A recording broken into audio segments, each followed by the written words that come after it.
Henrique, conta para nós um pouquinho da história do seu mestrado, né?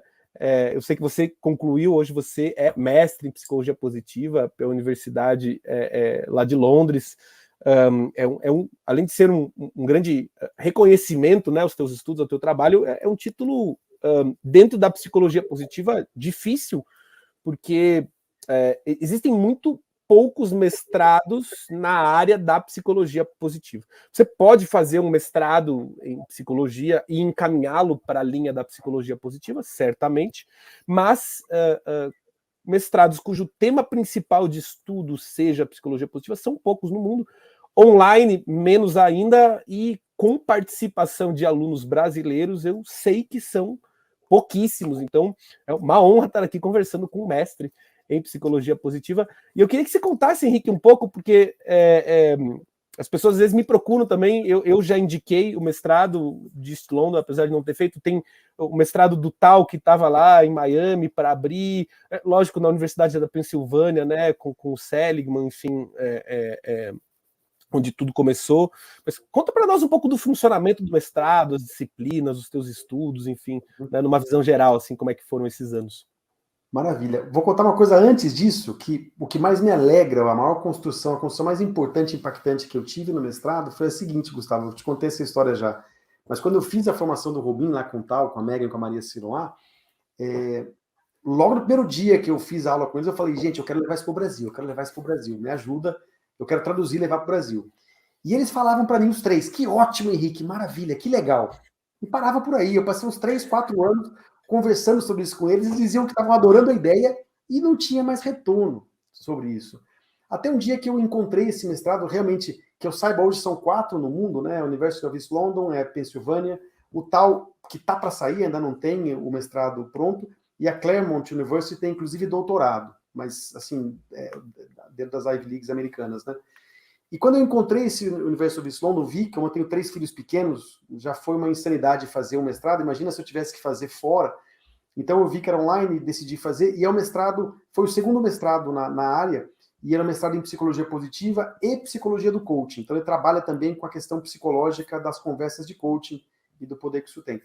E quando eu decidi fazer, eu falei, poxa, eu não sou psicólogo, eu sou advogado, né? Claro que o mestrado em psicologia positiva aceita receber alunos que não sejam psicólogos, mas claro que a complexidade fica maior. Então eu pedi para o Tal, para a Megan e para a Maria, se eles podiam, é muito comum, né? Você precisa ter carta de referência, se eles podiam fazer carta de referência. E eu não fiquei nem um pouco envergonhado de pedir, porque eu fui aquele aluno mala que sentava na primeira fila, eu quase dava rasteira, tão pertinho que eu queria ficar, e tanta pergunta que eu fazia. E aí os 3 fizeram cartas de referência lindíssima para eu entrar no mestrado, e eu entrei. Quando eu entrei, eu mandei um e-mail para eles. Olha, estou mandando esse e-mail para agradecer pela carta de referência de vocês, junto com toda a documentação que eu mandei. Eu fui aceito, então muito obrigado pela carta de referência. E aí a Mega me respondeu, poxa, Henrique, meus parabéns, fico muito feliz que você entrou. Quer traduzir o curso agora? Então, para mim, foi um ponto muito impactante, porque eles, basicamente, eles sempre quiseram e gostaram da ideia de trazer o curso para cá, mas deixa eu ver para onde essa pessoa está indo, né? Deixa eu ver o que ele pensa com isso, ele está levando isso de fato. E quando o mestrado aconteceu, as portas se abriram. Mas o mestrado ele pode ser feito em 1 ano e meio, presencialmente, full time, ou você pode fazer part-time em 3 anos. Eu fiz em 4, porque com os meus 3 pequenos em casa e com a demanda de trabalho, eu não imaginava que o mestrado forçasse e cobrasse tanto. Realmente é muito puxado. Então eu fiz 2 pausas ao longo do caminho, uma pausa de 6 meses, depois mais uma de 6 meses.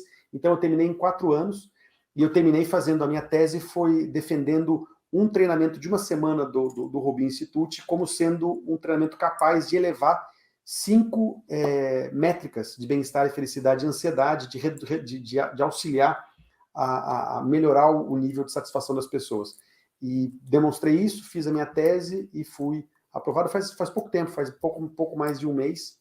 Então, confesso que eu estou muito feliz, muito orgulhoso com a conquista e muito aliviado também, porque realmente já não dava mais, puxado. Para quem quiser fazer, eu recomendo, mas muito mais no viés acadêmico. Se você tiver a paixão acadêmica pelo estudo, ótimo.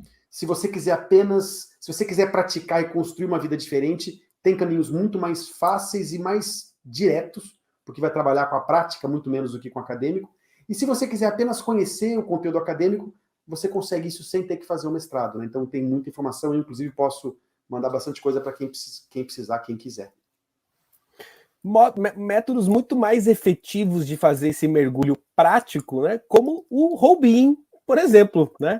Henrique, eu digo sempre que, como diz o professor Martin Seligman, né? Aliás, a psicologia positiva é um chamado, né? O Henrique está contando aqui do chamado dele, eu já falei aqui inúmeras vezes do meu chamado, e de como esse chamado segue, e de como, quando você consegue perceber, né, um pouco dos benefícios, você quer mais e você quer colocar mais em prática, e aí depois você quer levar para mais pessoas. Esses dias eu dei uma palestra numa empresa, né? Um amigo meu depois me ligou, ele estava assistindo e falou: cara, você virou um evangelizador do tema. Porque é isso, né? Você vira um pregador mesmo, porque a coisa te fez tão bem que você quer levar isso para mais pessoas. E é claro que cada um tem os seus chamados, mas o fato é que, né, a teoria ela pode ser mesmo muito interessante, né? E porque é uma teoria que se comunica com a gente. Você escuta, fala de felicidade, fala de gratidão, fala de neurociência, como é que funciona o cérebro, você vai, isso tem tudo a ver. Agora, se você não vai para a prática, a transformação não acontece. E esse é muito do convite do Roubin, né, Henrique? Eu queria que você contasse um pouquinmo para nós sobre o Roubin Brasil. E nesse ponto, claramente, pelo menos para mim, tá? Eu não recebi esse impacto do mestrado, tá? O mestrado não traz nenhum convite direto à prática. Você pode praticar, você pode no estudo perceber que é importante praticar e praticar, mas não traz esse convite. O convite é totalmente intelectual, né? Aprendizagem contínua, leitura de artigo científico, a maioria chatíssimos, mas tem bastante coisa interessantes, mas chato de ler pra caramba. O Roubin tem como diferencial, e foi a ideia do Tal e da Megan quando eles construíram a formação, de que a psicologia positiva, primeiro, ela tem que ser... O Tal diz que existem três elementos, três formas que fez com que ele escolhesse se um conteúdo entrava ou não para a formação do Roubin. Primeiro o conteúdo tem que ser científico. Então, se não for científico, não entra. Segundo, tem que ser científico e prático, aplicável. Né? Ciência apenas por prazer intelectual, não. Tem que ser alguma coisa que tenha um resultado prático na sua vida. Então, esse conteúdo entra. Terceiro, eu falei três, na verdade são quatro. Terceiro, tem que ser... Não, desculpa, três mesmo. Tem que ser um conteúdo científico, tem que ser um conteúdo aplicável e o Tal e os professores, todo mundo que ensina, tem que praticar ou ter praticado alguma vez na própria vida para poder falar tendo vivido essa formação. E aí o curso foi desenhado de uma forma que ao longo de 9 meses, ao invés de você ter conteúdos isolados apenas de informação, você tem um processo onde você participa de uma jornada de aprender, praticar e compartilhar em grupos de suporte, para que ao longo de 9 meses você construa uma espiral de efetiva mudança. Então você aprende mudando a sua própria vida, né? Construindo uma transformação real e aprendendo porque a transformação aconteceu, aprendendo um nível de profundidade bastante alto, bastante grande, com capacidade depois de levar isso para o seu trabalho, para novas carreiras, etc. Para continuar produzindo esse conteúdo e muitos outros, precisamos do seu apoio. Clique no link do Apoie-se na descrição desse vídeo e saiba mais. Se você gostou desse vídeo, não esqueça de deixar o seu like, se inscrever no canal e ativar as notificações.